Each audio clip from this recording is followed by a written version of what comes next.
নমস্কার সবাইকে, welcome back to my channel. আর কয়েকটা দিন বাদেই আসছে আমাদের বাঙালির ঘরে ঘরে কোজাগরি লক্ষ্মী পূজা।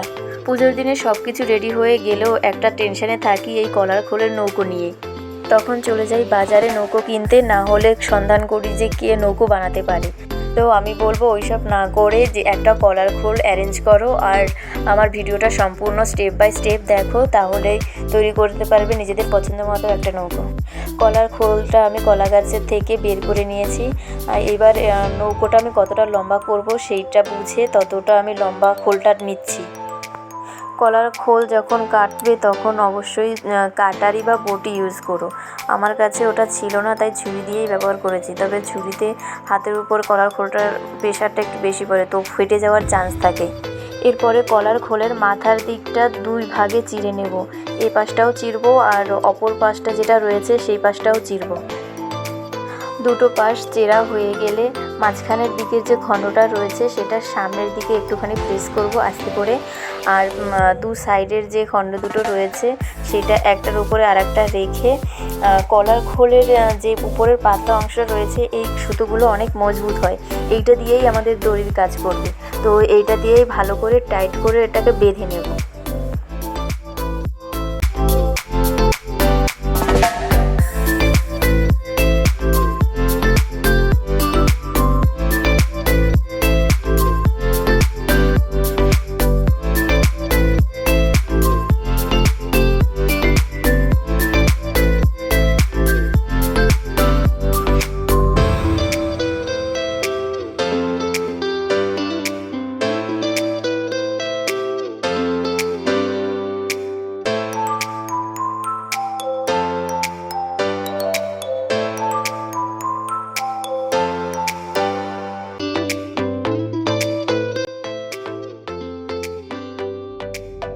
এই দেখো নৌকোটা তো মোটামুটি রেডি হয়ে গেছে।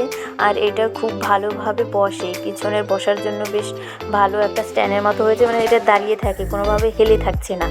এরপরে তৈরি করব লক্ষ্মী ঝাঁপি। কেউ কেউ এটাকে গোলাও বলে, কেউ মোড়াও বলে, যে যে নামে পরিচিত। যাই হোক, এগুলোতে সাধারণত শস্য দানা রাখা হয় পুজোর সময়টা। আর এই ঝাঁপিগুলো যার যে কটা ইচ্ছে সে কটাই করতে পারো, একটাও করতে পারো, দুটোও করতে পারো, তিনটেও করতে পারো। তবে আমি তিনটে করছি আপাতত।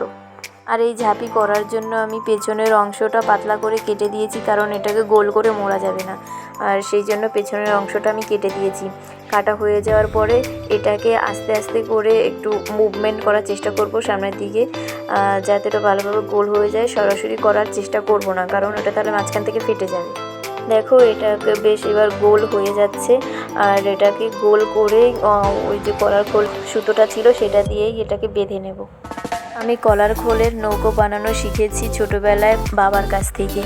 বাবাকে দেখতাম সকালবেলা পুজোর দিন কলার খোল এনে নৌকো বানাতো। আর বাবা একটা নৌকো বানাতো না, 6-7খানা নৌকো বানাতে হতো, কারণ বাকি যারা রয়েছে তাদের জন্য বাবা নৌকো বানাতো আর কি। আর ওটা দেখে দেখেই আমি আর রপ্ত করে নিয়েছি।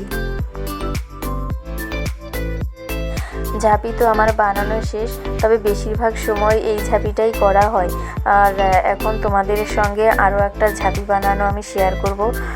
তার জন্য লাগবে আর কি পুরো একটা কলা গাছ, মানে কলা গাছের যে মাঝখানের অংশ, থোরের যে অংশটা, তার আগের যে দুটো খোল থাকে সেই দুটো খোল রাখতে হবে। তোমরা ভিডিওটা দেখলে বুঝতে পারবে আমি ঠিক কী বলতে চাইছি আর কেমন করে করছি। তারপরে এই গাছের অংশটা আমি ঝাঁপিটা কতটুকু লম্বা রাখতে চাইছি ততটুকু বরাবর একটা মাপ নিয়ে কেটে নিচ্ছি।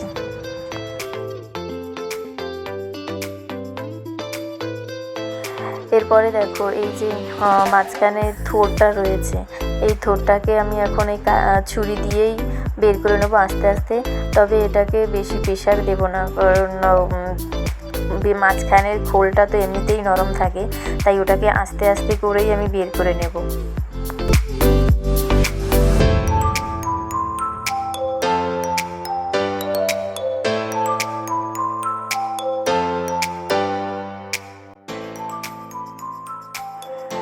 দেখো সবগুলো বেরিয়ে গেছে, আর একদম প্লেন কি সুন্দর একটা ঝাঁপি তৈরি হয়ে গেল। এখন দু সাইডের মাথাগুলো আমি একদম প্লেনভাবে কেটে নেব, যেমনভাবে স্ট্রেটভাবে দাঁড়ায়। আর এইভাবে আমি তৈরি করে নিয়েছি 3টে ঝাঁপি। এরপরে নৌকোটার যে ফাঁকা অংশটা রয়েছে ওখানে খোলের একটা ছোট টুকরো রাখবো। আগেকার সময় কি হতো, যখন রাজা বা সওদাগররা বাণিজ্য করতে যেতেন, ওনারা তো আর একদিন বা দুদিনের জন্য বাইরে থাকতেন না, মাসের পর মাস বা বছর পর্যন্ত বাইরে থাকতেন। তো ওই নৌকোর মধ্যেই ওনাদের সমস্ত সংসারের মতো সংসারে যা কিছু লাগে সব এর মধ্যেই থাকতো। ওটারই প্রদর্শন মাত্র, এটা কোনো ব্যঙ্গ করার জিনিস নয়। এরপরে আমি নৌকোর একটা দাঁড় বানিয়ে নিচ্ছি, আর এটাকে আমি নারকেলের কাঠি দিয়ে অ্যাটাচ করে নিচ্ছি যাতে বেরিয়ে না যায়।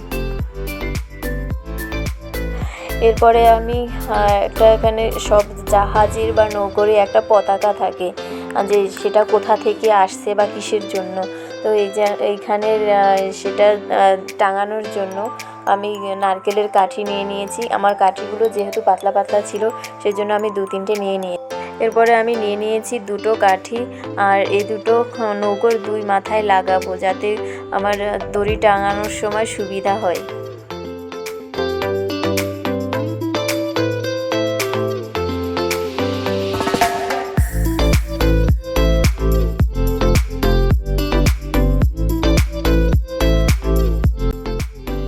নৌকো বানানো আমার মোটামুটি কমপ্লিট। আর এটাকে এখন আরেকটু ডেকোরেট করব সুন্দর দেখানোর জন্য, আর তার জন্য নিয়ে নিচ্ছি কালারিং স্লো টেপ। এই দেখো আমার ফাইনাল নৌকোর লুক। তো কেমন হয়েছে তোমাদের মূল্যবান কমেন্ট অবশ্যই আমাকে জানিও। আর যারা আমার চ্যানেলে প্রথমবার ভিডিও দেখছো তাদের কাছে রিকোয়েস্ট, তোমরা অবশ্যই আমার চ্যানেলটাকে সাবস্ক্রাইব করে পাশে থেকো। তো দেখা হচ্ছে পরের কোনো নতুন ভিডিওতে। টাটা।